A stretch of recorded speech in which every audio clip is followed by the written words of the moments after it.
had a bone to pick with the ceiling and the walls that held me closer than you could ever get. We had everything but the feeling. Somehow we blinked and blindly lost it all. We were living like skeletons in closets, hung up on all of our problems. But just maybe we need saving. A matriarch modern so far from where it all started. But just maybe we need saving. Oh,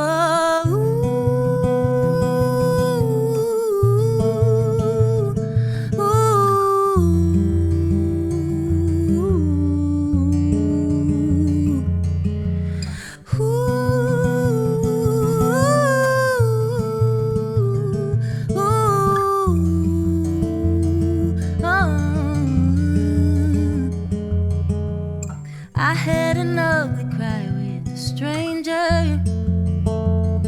They said sometimes we lose our way just to get back. So maybe we're doing ourselves a favor, but just promise me that we'll get back on track.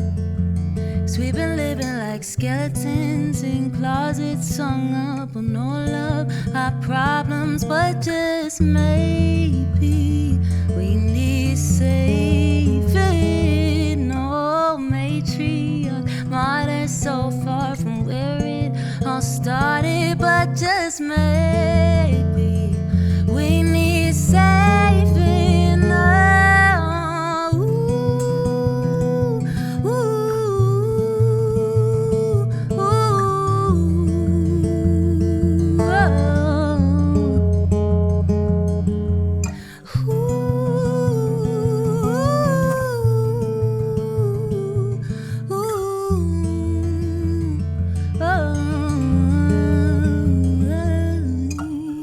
Can we just get back to where we started?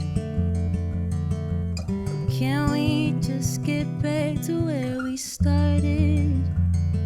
Oh, can we get back to where we started? Can we get back to where we started?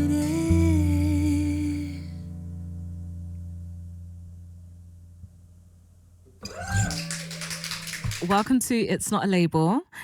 Today joining us is Laura Roy. How are you? I'm good, thanks. How Yeah? are you? I'm good, thank you. Are you enjoying the day? It's hot. It's hot.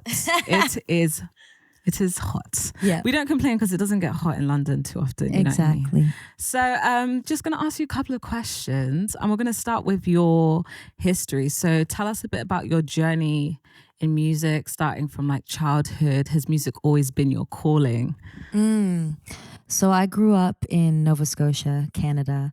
So it's a small rural province on the east coast of Canada. So I grew up like little country girl. Definitely always loved music. Don't know if I knew it was my calling maybe, but yeah, I don't come from a musical family. So it was kind of me just discovering it on my own, I guess, and really developing it on my own. And yeah, I started taking guitar lessons when I was 14. Nice. And everything kind of shifted from there. My guitar teacher encouraged me to start writing music. So yeah, I kind of was putting together singing melodies with guitar and writing and just kind of kept going. Yeah. Yeah. And did you like perform at school talent shows? Like how did you develop your voice outside Yeah. of training yourself?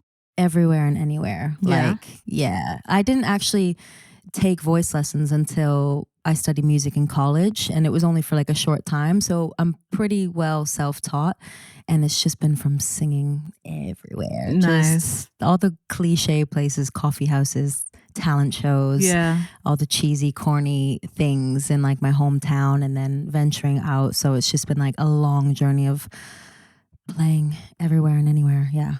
And what sort of influenced you to move to London? Because you're from Nova Scotia, Canada. Me thinking that's close to America, assuming you'd move to like an LA or a New York. Why did you pick London? Yeah, a lot of people ask me that. I think the short answer for me is just I didn't feel called to move to America. I mean, especially now. But Literally. yeah, I think you know, I had some experiences in America doing some songwriting, and I don't know, I just grew curious about London and was able to kind of facilitate a little performance in London back in 2017, and came over, played this little show in Hoxton, and I was just like mind blown. I just really felt like London was it was an experience that I hadn't really had yet. You know, and I left my hometown to move to the city in Nova Scotia in Halifax, which was a big deal for me at the time. I was 18. I hadn't even been on like a public transit bus. So I've kind of graduated from city to city. Then I spent some time in Toronto on and off for a couple years, but couldn't really find my place or my people in Toronto. And so, yeah, once I was curious about London, I came and played this show and was just like, okay, I think this is the place. This is where I need to come. So yeah, at the time I went back to Toronto, and I ended up just packing up my little car and driving 20 hours back to Nova Scotia. Nice. Yeah, it looks close on the map, but Canada is very big. And yeah, I just ended up like moving back in with my parents at the time, working a really shitty bar job and saving up, applied for a working visa, and then booked a one-way ticket to London and moved into a little flat in Brixton, and was kind of like, oh my God, what did I just do, I guess? Because it was a bit of like a shock. And then that was, 8 years ago or so. So I've been here ever since. So yeah, I think I just was called to London, and I made the jump. I took the risk, and it's kind of become my second home, really.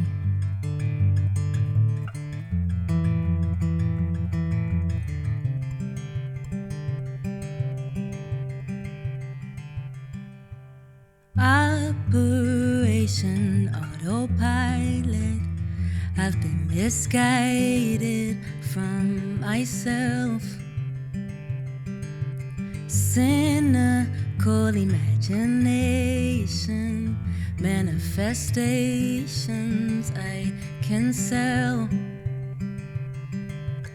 I've never been a good salesman, isn't in my blood.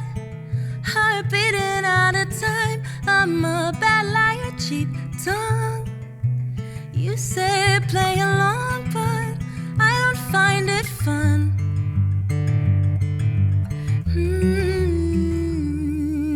But I can be an author and write to make it better, the stories I can tell to myself why I can be an author.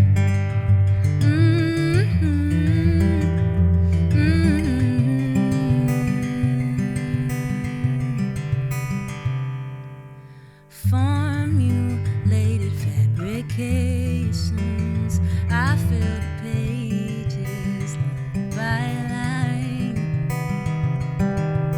Lost in full procrastination, so I'll grab the gears and shift it in drive. I've never been a good driver, isn't in my blood. Heart beating out of time, I'm a daydreamer.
what's Author about?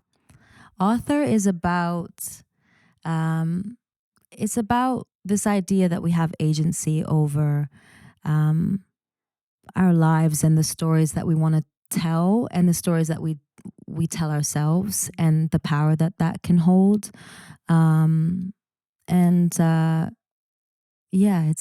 That's basically what it talks about. Yeah. So what's the theme? What's the intention with this album that you're releasing? And how does it reflect where you are now? Yeah, I haven't spoken a ton about it because I don't know when I'll be releasing it, but I've done kind of like the heavy lifting recording back in Nova Scotia. Actually, I spent like 4 months over the winter, which was kind of a crazy time to go back home.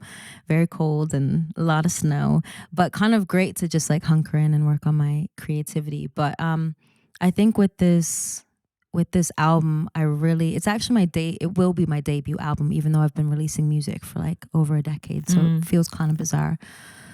But I think it's like the truest kind of reflection of me as an artist. It's really like not going to be overly produced and really just kind of like getting back to the raw songwriting side of who I am and like having that vulnerability and sharing more of like my folk influences and yeah, so it was just like a really different approach. I've spent a lot of time in studios, like working away, like producing every little nitty gritty detail of things. And with this, I really wanted to just like let go and bring it back to basics and like just solid equipment and just focusing on like performance and the songs and intention behind who I asked to play on the record and engineer it and stuff like that. So it just kind of had a really different approach to how I recorded it. Yeah. And does it touch on things that you're dealing with now or have had to overcome in the last couple of years? Does it reflect on those sort of emotions, like vulnerability, for example?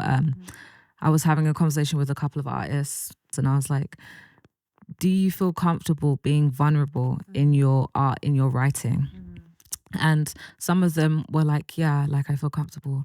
And others were like, they have to embody other artists. So I'm just wondering if you approach writing and oh no, I feel like I can't not be vulnerable. Like it's just who I am. Like I cry all the time. I'm like very tough and very tender. Yeah. And that's just me as a person. And my music's always just kind of me trying to make sense of my experience here as a human and storytelling. And yeah, it's kind of a collection of songs that I wrote over the last couple years while I've been on the road and for other people. And yeah, so it's nice to like bring it all together and really look at like, wow, okay, these are things that I was feeling or stories that I wanted to tell that came up over the last couple years, and now I get to kind of like put it all together in an album. Okay. Yeah, thank you for chatting to me. Thank you for having me.